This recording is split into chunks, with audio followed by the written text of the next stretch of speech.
my dear students. Welcome to our YouTube channel, that is Maths Made Easy. Here today we are going to start with chapter 1 in chemistry class 9, that is matter in our surroundings. देखिए बच्चों, class 8 में आप लोग combined science पढ़ के आए हैं.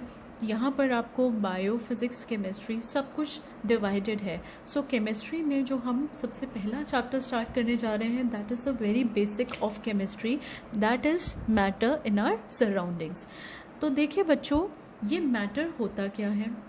Matter को हम डिफाइन कैसे करते हैं? Anything that occupies space and has मास. बच्चों, कोई भी हमारी सराउंडिंग में ऐसी चीज़ जो स्पेस ऑक्यूपाई कर रही है और जिसके अंदर मास है, वो क्या कहलाती है? मैटर. कुछ बच्चे यहाँ सोच रहे होंगे मास क्या है, मास कोई वेट तो नहीं है. देखिए बच्चों, मास और वेट में बहुत डिफरेंस होता है. मास हमेशा एक स्केलर क्वांटिटी होता है और वेट हमारा एक वेक्टर क्वांटिटी है. बच्चों, मास जिस भी चीज़ में होगा और जो भी चीज़ स्पेस ऑक्यूपाई करेगी वो हमारी क्या होगी? मैटर. जैसे कि हमारे घर में अगर टेबल है, हमारे घर में अगर एक पेन भी है, कुछ भी चीज़ है, इनफैक्ट हम खुद हैं, तो हमारे अंदर मास है और हम एक स्पेस ऑक्यूपाई कर रहे हैं सराउंडिंग में. सो जो भी चीज़ दोनों फैक्टर्स प्ले करती है उसको हम क्या कहते हैं? मैटर. देखिए बच्चों, मैटर को हम दो हिस्सों में डिवाइड कर सकते हैं depending upon their physical and chemical properties. According to the physical properties, matter can be classified into solid, liquid and gases. ये हुई फिजिकल प्रॉपर्टीज़ जो कि हम चैप्टर नंबर 1 में डिस्कस करेंगे. नेक्स्ट जो हमारी केमिकल प्रॉपर्टीज़ हैं उसमें हमारे पास है एलिमेंट्स, कंपाउंड्स एंड मिक्सचर्स. देखिए बच्चों, ये तीनों आपके लिए बिल्कुल न्यू टर्म्स हैं. इसका डिस्कशन हम चैप्टर 2 में करते हैं केमिस्ट्री के अंदर. ठीक है बच्चों, आगे बढ़ते हैं. Matter is made up of tiny pieces which are called particles. हर कोई भी चीज़ जो भी मैटर कहलाई जाती है उसके अंदर बच्चों बहुत छोटे छोटे माइन्यूट टाइनी पीसेस होते हैं जिसको हम क्या कहते हैं? पार्टिकल्स.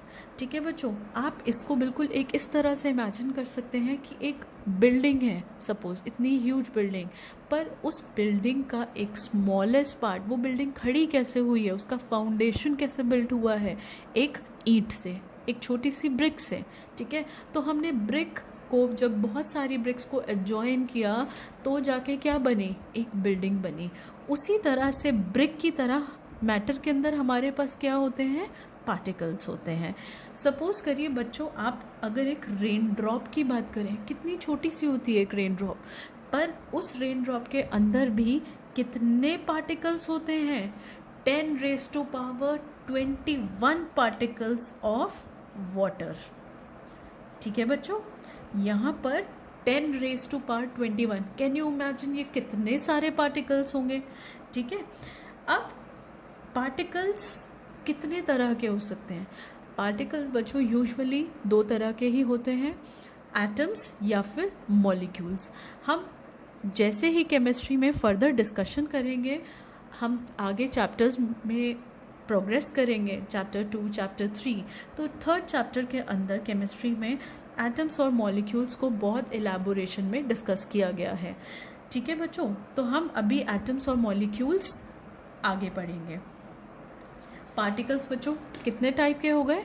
2 टाइप के, एटम्स एंड मॉलिक्यूल्स. आगे बढ़ते हैं बच्चों. आपको हमने एक बात बताई अभी verbally, that matter is composed of particles. Matter के अंदर क्या है? छोटे छोटे पार्टिकल्स हैं. पर उस पार्टिकल की क्या एविडेंस है, क्या प्रूफ है? So let's study about that, evidence of particles in matter. देखिए बच्चों, इसका सबसे बेसिक और क्लासिक एग्जाम्पल है dissolving of a solid in a liquid. यहाँ पे बच्चों आप डायग्रामेटिक रिप्रेजेंटेशन देख पा रहे हैं. इन द फर्स्ट डायग्राम आप देख रहे हैं कि हमारे पास ये कुछ ब्लैक कलर के पार्टिकल्स हैं, उसी के बीच में आप एक ब्लू कलर के पार्टिकल्स को भी नोटिस कर रहे होंगे। बच्चों, ये जो ब्लू कलर के पार्टिकल्स हैं, ये हमारे पास एक सॉलिड है, पोटाशियम परमैंगनेट। नाम थोड़ा सा डिफ़िकल्ट है, आई नो। पोटाशियम परमैंगनेट बच्चों हमारे पास केमिस्ट्री में केमिकल होता है सॉलिड स्टेट में, जिसका पर्पल कलर होता है। सपोज़ आपने वाटर में वो सॉलिड डाला, उसका एक छोटा सा क्रिस्टल डाला, तो वाटर में उस कलर का, उसमें वाटर में पर्पल कलर आ जाता है उसको ऐड करते ही। तो देखिए बच्चों, यहाँ पर ये जो आप ब्लैक कलर के सर्कल्स देख पा रहे हैं, ये आप क्या इमेजिन करेंगे? Water particles. हमने आपको बात बताई है कि मैटर क्या है, जिसके पास स्पेस है और जो नेचर में मास एक्वायर कर रहा है, राइट। तो बच्चों, अगर वाटर है तो वाटर भी तो स्पेस ऑक्यूपाई करता है, वाटर के पास भी मास है, तो वाटर के अंदर भी क्या होंगे? छोटे छोटे पार्टिकल्स होंगे, बहुत सारे।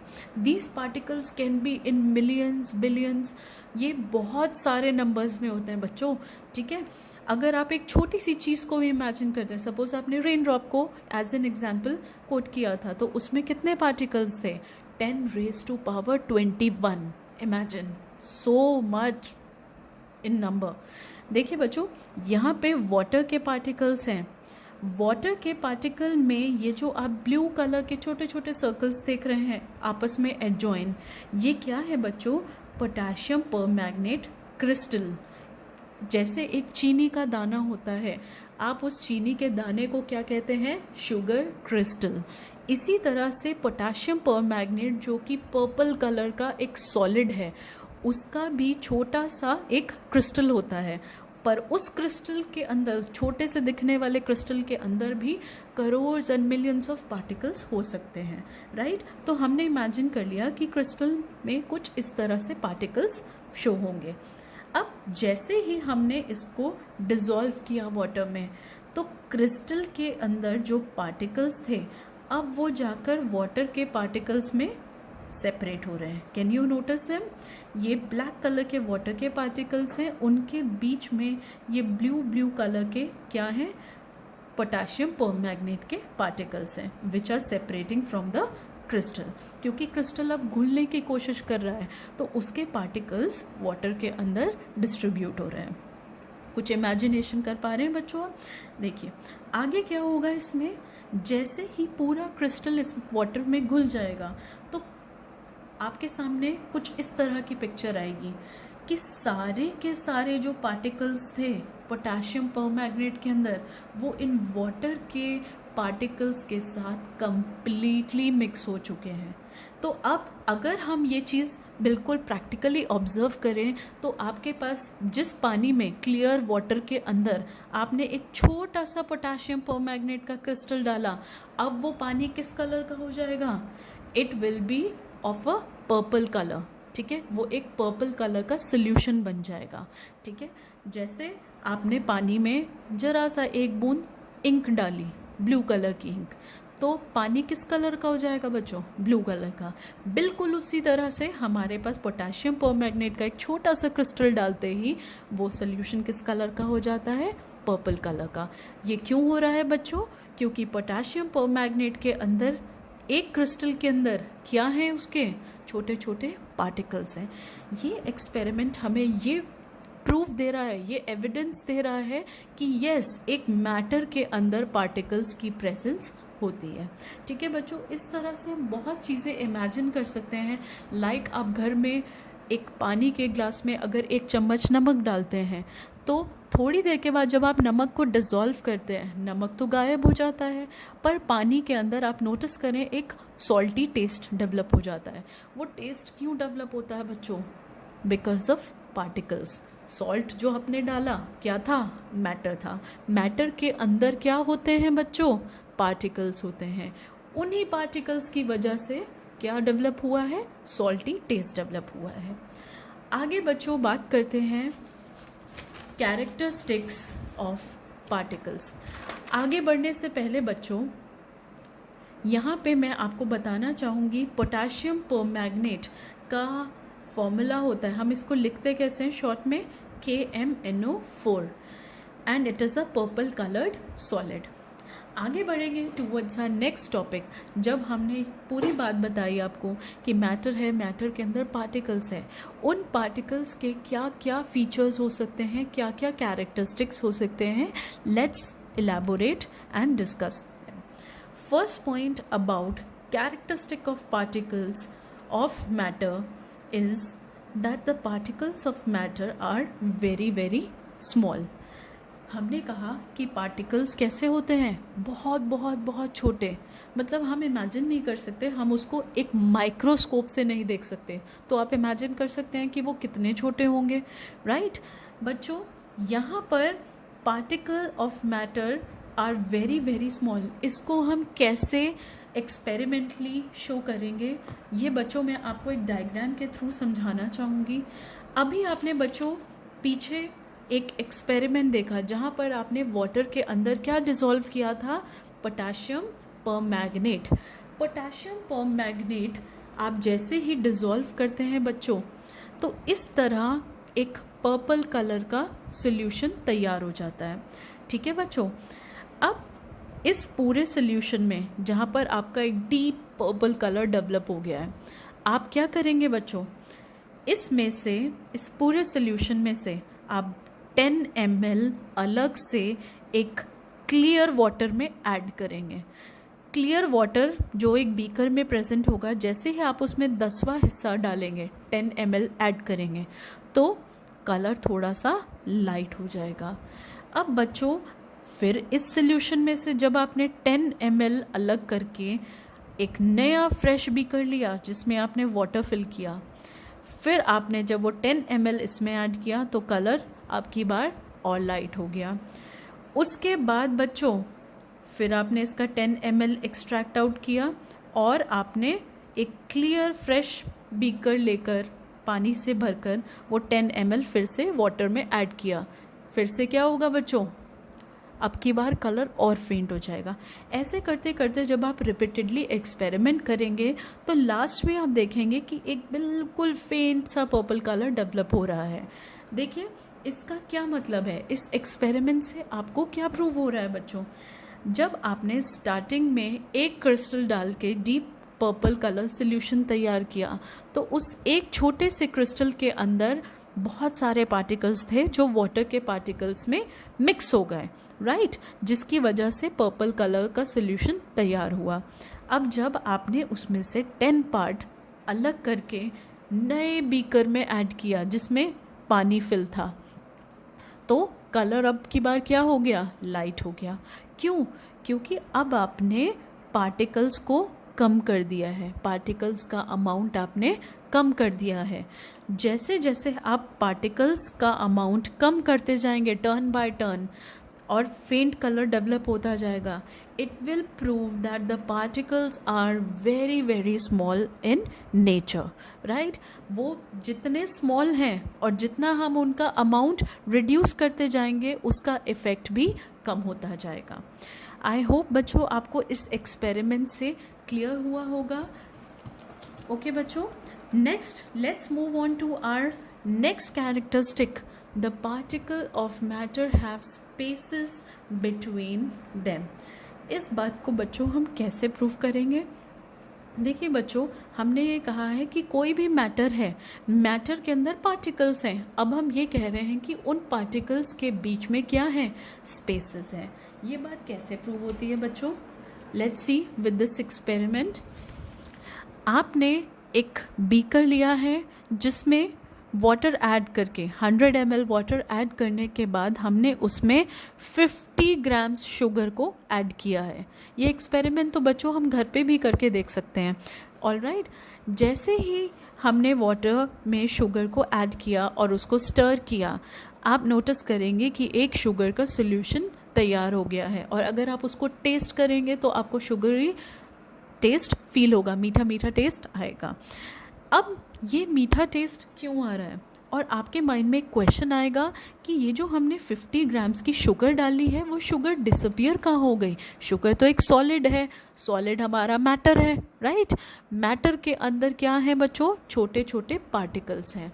अब बच्चों जैसे ही ये पार्टिकल्स, शुगर के भी कितने सारे क्रिस्टल्स हमने इस पानी में ऐड किए हैं, सोचिए एक छोटे से क्रिस्टल के अंदर कितने सारे पार्टिकल्स होंगे। ऑलराइट, ऐसे ही बहुत सारे क्रिस्टल्स के अंदर कितने पार्टिकल्स होंगे, पता नहीं कितने मिलियंस ऑफ बिलियंस पार्टिकल्स हो गए। जैसे ही हमने उन पार्टिकल्स को वाटर के पार्टिकल्स में डिसॉल्व किया, बच्चों वाटर के पार्टिकल्स में पहले से ही स्पेसेस थे कुछ इस तरह से। अगर ये वाटर के पार्टिकल्स हैं तो वाटर के पार्टिकल्स के बीच में क्या थे, स्पेसेस थे। ऑलराइट, अब बच्चों हमने उसके अंदर शुगर ऐड कर दी। शुगर भी तो मैटर है, शुगर के अंदर भी क्या है, पार्टिकल्स हैं। तो वो पार्टिकल्स जाकर वाटर के इन स्पेसेस के बीच में अपनी जगह बना लेते हैं कुछ इस तरह से। जब वो इस तरह से जगह बनाकर फिट हो जाते हैं तो यानी कि हम कह सकते हैं कि उन्होंने वाटर के जो स्पेसेस हैं पार्टिकल्स के बीच में, उन स्पेसेस को ऑक्यूपाई कर लिया है। हेंस इसकी वजह से जो आपने शुगर ऐड की है, स्टर की है, वो आपको अब दिखाई नहीं दे रही है, वो पानी में डिसॉल्व हो चुकी है और इसी वजह से एक शुगरी सॉल्यूशन बन गया है। Hence by this experiment we can prove that particle of matter have spaces between them. ये बात आप कैसे भी प्रूव कर सकते हैं, यदि आप पानी के अंदर 1 या 2 चम्मच नमक डाल रहे हैं तो नमक भी आपका डिसअपेयर हो जाता है। क्यों? नमक का एक छोटा सा माइन्यूट फाइन क्रिस्टल, उसके अंदर भी क्या है बच्चों, पार्टिकल्स हैं। और वो किसके अंदर हम डाल रहे हैं, वाटर के अंदर। वाटर के पार्टिकल्स में ऑलरेडी क्या है, स्पेसेस हैं, जिन स्पेसेस के बीच में आपका सॉल्ट जाके फिट हो जाता है और सॉल्ट फिट होने के बाद सॉल्ट डिसअपियर हो गया, डिसॉल्व हो गया और रिजल्टेंट आपको क्या मिल जाता है, सॉल्ट सॉल्यूशन मिल जाता है। Hence we say that particles of matter have spaces between them. आगे बढ़ते हैं बच्चों towards our third characteristic, that is the particles of matter are constantly moving। अब बच्चों हम एक नए पॉइंट को डिस्कस करेंगे, that is the third characteristic, that is particles are constantly moving. अभी तक हमने पहली बात कही कि पार्टिकल बहुत बहुत छोटे हैं, दूसरी बात हमने कही कि पार्टिकल के बीच में स्पेसेस हैं, थर्ड हम ये कहना चाह रहे हैं कि बच्चों ये पार्टिकल्स हमेशा मूव करते रहते हैं। अब आप सोचेंगे कि हमारे घर में जो टेबल है जो एक जगह पर रखी हुई है वो तो मास भी है उसके अंदर और वो स्पेस भी एक्वायर कर रही है, तो वो तो एक मैटर ही हुआ। स्टिल उसके अंदर जो मिलियंस और बिलियंस पार्टिकल्स प्रेजेंट हैं, उसके होने के बावजूद आप कह रहे हैं कि पार्टिकल्स मूव कर रहे हैं, पर टेबल तो मूव नहीं कर रही है। बच्चों वो पार्टिकल्स जो वहाँ पर प्रेजेंट हैं इतना स्लाइटली मूवमेंट करते हैं कि उसकी जो एक्चुअल प्रैक्टिकल पॉसिबल कंडीशन है वो हम तक शो नहीं होती है। This is some imaginary hypothetical concept जो हम केमिस्ट्री में यूज़ करते हैं। ठीक है बच्चों, इसको हम कैसे प्रूव करते हैं that particles of matter are constantly moving. देखिए बच्चों, आपने कई बार घरों में अगरबत्ती, जिसको हम कहते हैं इंसेंस स्टिक, हम क्या कहते हैं, इंसेंस स्टिक, अगरबत्ती। जैसे ही इंसेंस स्टिक को बच्चों हम लिट करते हैं, आप नोटिस करते हैं कि उसकी फ्रेग्रेंस दूर दूर तक पूरे कॉर्नर्स में आपको फील होती है, राइट। ऐसे ही होता है डिओड्रेंट्स या परफ्यूम का कंसेप्ट। जैसे ही आपने 1 या 2 स्प्रे किए तो पूरे हर सराउंडिंग में, हर कॉर्नर में आपको वो फ्रेग्रेंस फील होती है। ऐसा क्यों होता है बच्चों? देखिए, जो इंसेंस स्टिक आपने अभी लिट की थी, उस इंसेंस स्टिक के अंदर इमेजिन करिए कि इस तरह से आपकी इंसेंस स्टिक है। उस इंसेंस स्टिक के अंदर छोटे छोटे क्या मौजूद हैं बच्चों? पार्टिकल्स प्रेजेंट हैं, क्योंकि वो भी मैटर का हिस्सा है और हर मैटर के पास मास होता है और वो स्पेस ऑक्यूपाई करता है। इस तरह इंसेंस स्टिक में जब छोटे छोटे पार्टिकल्स प्रेजेंट होंगे, हमने जैसे ही उसको इग्नाइट किया, लिट किया, हिंदी में कहें तो हमने उसको जलाया, तो ये सारे पार्टिकल्स बाहर क्या प्रेजेंट थी? एटमॉस्फेयर में हमारे अराउंड एयर प्रेजेंट थी, राइट बच्चों? उस एयर के अंदर, एयर भी तो स्पेस ऑक्यूपाई करती है, एयर भी तो एक मैटर है, एयर के अंदर भी मास है, तो एयर के भी अपने क्या हो गए बच्चों? पार्टिकल्स हो गए, इस तरह से। ऑलराइट, इस इंसेंस स्टिक में से जो पार्टिकल्स निकले बच्चों, वो पार्टिकल्स अब कहाँ जाकर मिक्स हो जाएंगे? इस एयर के पार्टिकल्स के साथ मिक्स हो जाएंगे। क्या आप इस बात को रिलेट कर पा रहे हैं बच्चों? सराउंडिंग में हमारे क्या प्रेजेंट है? एयर प्रेजेंट है। एयर क्या है? एयर भी एक मैटर है। मैटर होने के साथ साथ उसके अंदर क्या प्रेजेंट है? पार्टिकल्स प्रेजेंट है। जैसे ही बच्चों इन पार्टिकल्स में स्पेसेस होते हैं, अभी आपने एक सेकंड पार्ट पढ़ा है, सेकंड कैरेक्टरिस्टिक पढ़ा है, तो अगरबत्ती जो इंसेंस स्टिक आपने इग्नाइट की है, लिट की है, उसमें से भी तो छोटे छोटे माइन्यूट पार्टिकल्स निकलेंगे और वो पार्टिकल्स अब जाकर कहाँ मिक्स हो जाएंगे? एयर के पार्टिकल्स के साथ, कुछ इस तरह से उनके बीच में जाकर मिक्स हो जाएंगे। जब ये मिक्स हो गए तभी हमें एकदम से क्या फील होता है? उसकी फ्रेग्रेंस फील होती है। बच्चों, ये कंसेप्ट है that the particles of matter are constantly moving, right? आपने डिओड्रेंट स्प्रे किया, अभी तक जो बॉटल में पार्टिकल्स थे लिक्विड में, वो स्प्रे करते ही वो पार्टिकल्स क्या हो गए? बाहर आ गए।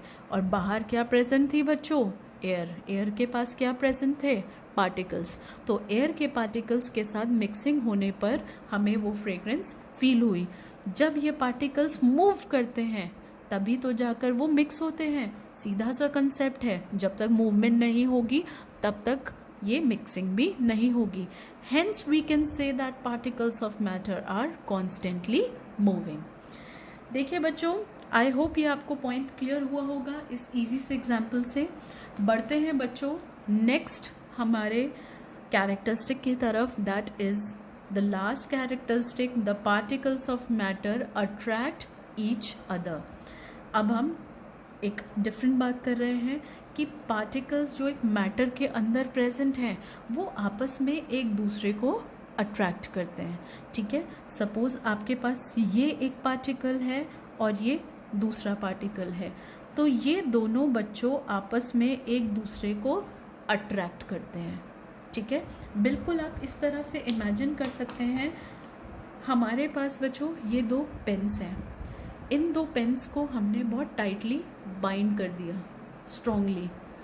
इसी तरह से आप इमेजिन कर सकते हैं कि मैटर का ये एक पार्टिकल है और ये दूसरा पार्टिकल, जब ये दोनों आपस में एक दूसरे को अट्रैक्ट करते हैं तो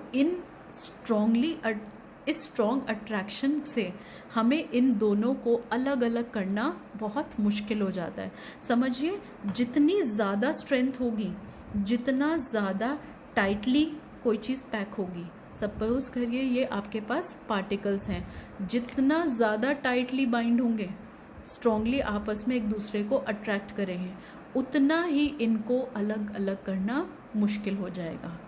अब बच्चों, इसके बाद मैं आपके सामने एक छोटा सा प्रैक्टिकल एग्जाम्पल देना चाहूँगी जो आप इमेजिन करके देख सकते हैं। आपके पास बच्चों एक तरफ एक आयरन नेल है, एक आइस क्यूब है और एक चौक का पीस है। अब बच्चों, अगर आपको एक हैमर दिया जाए और कहा जाए कि आप बराबर इस पे फोर्स लगाइए और इनको ब्रेक करने की कोशिश करिए, तो आपके हिसाब से सबसे पहले कौन सी चीज़ ब्रेक होगी बच्चों? Obviously the chalk piece will break first, secondly ice cube break होगा और थर्ड हमारा आयरन नेल, वो तो शायद बच्चों टूटेगा भी नहीं चाहे हम उस पर कितना भी फोर्स अप्लाई कर लें। यहाँ पे बच्चों चॉक जो कि सबसे पहले टूट गया, और उसके बाद हमारा आइस क्यूब टूट गया। ये किस वजह से हुआ? क्योंकि ये एक चॉक पीस है, मैटर है, और मैटर के अंदर क्या है? पार्टिकल्स हैं। पर मैटर के उन पार्टिकल्स ने आपस में एक दूसरे को बहुत स्ट्रांगली पकड़ा हुआ है, होल्ड किया हुआ है। उनके बीच में बच्चों क्या है? There is force of attraction. हम क्या कहते हैं? फोर्स ऑफ अट्रैक्शन, जो एक दूसरे को पार्टिकल्स अपनी तरफ खींचते हैं। ऑलराइट, जैसे कि मैंने अभी आपको एक एग्जाम्पल दिया था, ये एक पार्टिकल और ये दूसरा पार्टिकल जब ये एक दूसरे को अपनी तरफ खींचते हैं टाइटली, तो इनके बीच में जो फोर्स डेवलप हो रही है उस फोर्स को हम क्या कहते हैं? Force of attraction. तो ऐसे में बच्चों फोर्स ऑफ अट्रैक्शन सबसे ज़्यादा किस में हो जाएगी? सबसे ज़्यादा बच्चों आयरन नेल के अंदर फोर्स ऑफ अट्रैक्शन होगी। ऑलराइट, और सबसे कम फोर्स ऑफ अट्रैक्शन हमारे पास किस में होगी? चॉक पीस में होगी। मीडियम फोर्स ऑफ अट्रैक्शन हम कह सकते हैं आइस क्यूब में है। यानी कि जितने भी चॉक के पीसेस हैं आपस में एक दूसरे को स्ट्रांगली होल्ड नहीं किए हुए हैं, तभी हमने जैसे ही हैमर से उन पर अटैक किया तो सारे के सारे पार्टिकल्स जो एक दूसरे को वीकली होल्ड किए हुए थे वो सब इधर उधर बिखर गए और चॉक के छोटे छोटे पीसेस हो गए।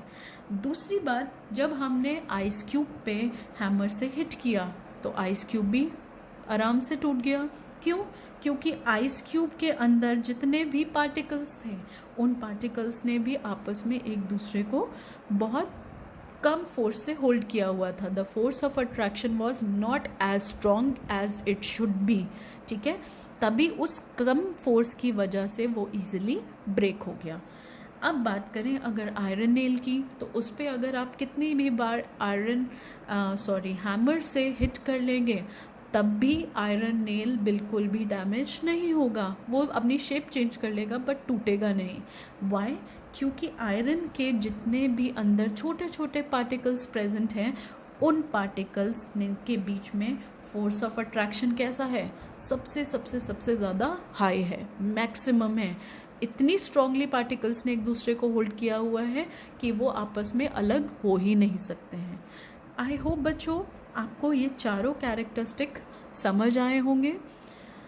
आगे बच्चों हम एक फैक्टर डिस्कस करना चाहेंगे जो आपको आगे बहुत सी चीज़ों में, जब हम क्लासिफिकेशन ऑफ मैटर पढ़ेंगे और भी बहुत सारी चीज़ें जो आगे एनकाउंटर होंगी इस चैप्टर में, वहाँ पर आपको ये चीज़ें पूछी जाएंगी। So let's talk about inter particle force of attraction, जिसकी अभी अभी हमने बात की है। Inter particle force of attraction, ये बुक में आप कई बार वर्ड पढ़ते हैं। इंटर पार्टिकल यानी कि दो पार्टिकल्स के बीच में प्रेजेंट, यानी कि जो फोर्स ऑफ अट्रैक्शन दो पार्टिकल्स के बीच में प्रेजेंट होता है हम उसको क्या कहते हैं? Inter particle force of attraction.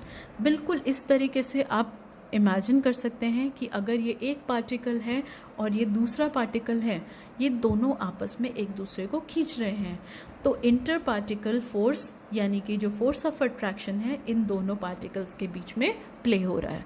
Right, तो आप अगर ऐसे केस में देखें, सबसे ज़्यादा inter particle force of attraction होता है सॉलिड्स में, उसके बाद होता है लिक्विड्स में, फिर सबसे कम जो होता है वो गैसेस में। इसको हम आगे अपने नेक्स्ट वीडियो में डिस्कस करेंगे कि ऐसा क्यों होता है। Next is inter particle space. अब बच्चों ये इंटर पार्टिकल स्पेस क्या है? ऑब्वियसली जैसे आपने inter particle force of attraction पढ़ा है, यानी कि इंटर पार्टिकल स्पेस क्या हुआ? Space present between two particles. दो पार्टिकल्स के बीच में जो स्पेस होता है प्रेजेंट, हम उसको क्या कहते हैं? इंटर पार्टिकल स्पेस, जो अभी हमने सेकेंड कैरेक्टरिस्टिक में डिस्कस किया था, जहाँ पे हमने कहा था कि वाटर के पार्टिकल्स के बीच में क्या प्रेजेंट है? स्पेस प्रेजेंट है। देखिए बच्चों, इस तरह से अगर आप सॉलिड को इमेजिन करें तो सॉलिड के बीच में बच्चों ऑलमोस्ट कोई स्पेस नहीं है, और we can say the space is very very less. ठीक है, हम कभी ये नहीं करेंगे कि ज़ीरो स्पेस इज प्रेजेंट, हम ये कहते हैं almost no space is present या फिर the space is very very less. Liquid का केस देखें बच्चों, तो लिक्विड में कैसा होगा, लेस स्पेस होगा। आप देख पा रहे हैं कि थोड़ा बहुत स्पेस प्रेजेंट है। But in the case of gases space कैसा है बच्चों, सबसे ज़्यादा है।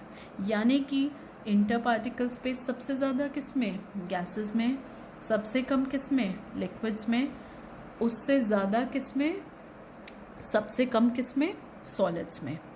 ठीक है बच्चों, inter particle space maximum in gases and least in case of solids.